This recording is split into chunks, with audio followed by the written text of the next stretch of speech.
Hello and welcome to the OBS Studio tutorial. To get OBS, just go to obsproject.com and download the version you need depending on your operating system. The link is in the description.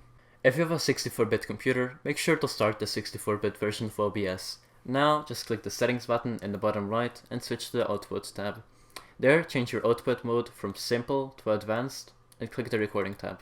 If possible, change your recording path to a secondary hard drive, like for example mine is my D drive. Because a single hard drive which you game and record on at the same time will only have that much bandwidth to do that at the same time at max quality. So I suggest using a secondary one. There are 3 recording formats I actually use, which all have their downsides and upsides and are up to the user's preference. First of all, you have MP4. MP4 supports several audio tracks, but if your PC crashes or OBS, for example, you won't keep all the footage, which is what FLV is for. It will keep all the footage if your OBS or PC crashes, but it doesn't support several audio tracks, only supports one. Then you have MOV, which I'd only really suggest if you're running a Mac. I personally prefer MP4 because it supports several audio tracks.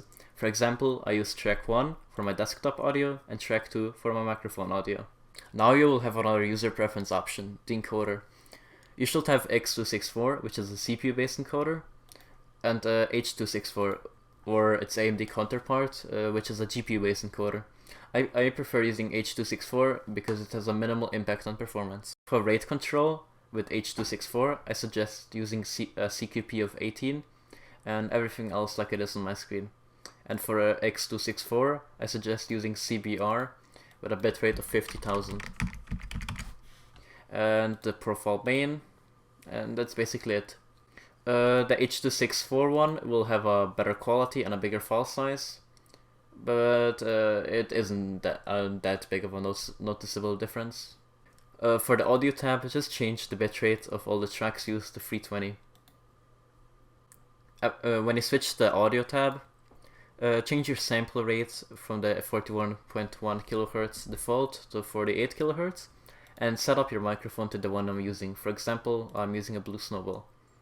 At VIDA, just change your bass and output resolution to your native one. For example, mine is 1366 by 678.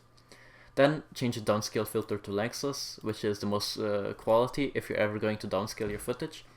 And change your FPS to 60, as that will give you the most fluid footage you can get.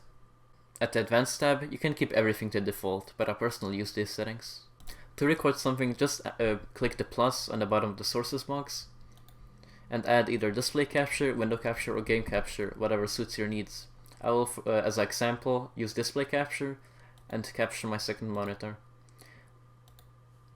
Now you'll be able to see my second monitor on my screen.